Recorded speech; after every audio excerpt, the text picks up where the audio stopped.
सांगोल्याच्या कडलास मंडलमध्ये प्रचंड मोठा पाऊस झाला आणि परिस्थिती अगदी दयनीय झालेली होती।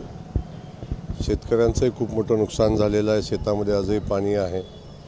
काही रहिवासी भागामध्ये पाणी गेलं होतं, त्यांच्याही प्रचंड अडचणी झाल्या आणि एक मंडलापुरता मर्यादित विषय नाही, सांगोला तालुक्यातल्या अनेक मंडलामध्ये तशा पद्धतीचा पाऊस झाला आणि सोलापूर जिल्ह्यामध्येही आज बघतो आपण, काल बार्शीमध्ये पाऊस झाला, आताही चालू आहे, माड्यामध्ये झालेला आहे, सोलापूरच्या काही परिसरामध्ये पाऊस झाला आहे, मोहोळला पाऊस झाला आहे।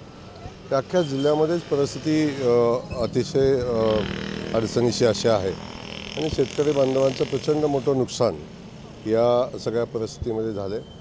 मी प्रशासनाला आम्ही माननीय मुख्यमंत्री मोदयांनी सूचना दिलेल्या आहेत, सगळ्या पालकमंत्र्यांनी सूचना आहेत की तातडीनं शेतकऱ्याच्या बांधावर जाऊन तिथली परिस्थिती काय बघून तातडीनं शेतकऱ्यांना नुकसान भरपाई देण्यासाठी आवश्यक असणारी कारवाई, पंचनाम्यापासून सगळी कारवाई करण्याच्या सूचना दिलेल्या आहेत आणि त्या अनुषंगाने आज प्रशासनाला आपण तशा सूचना दिलेल्या आहेत। ज्या घरांचं नुकसान झाले त्याचे पंचनामे, काही शासकीय मालमत्तांचं नुकसान झाले त्याचे पंचनामे आणि खास करून आमच्या शेतकरी बांधवांच्या शेती पिकाचं जे नुकसान झालं आहे त्याचे तातडीने पंचनामे करण्याच्या सूचना दिलेल्या आहेत आणि त्या अनुषंगाने पंचनाम्याचे रिपोर्ट आले की त्या संबंधित शेतकरी बांधवांना तातडीची मदत शासनाच्या माध्यमातून देण्यासंदर्भात प्रयत्न केले जातील।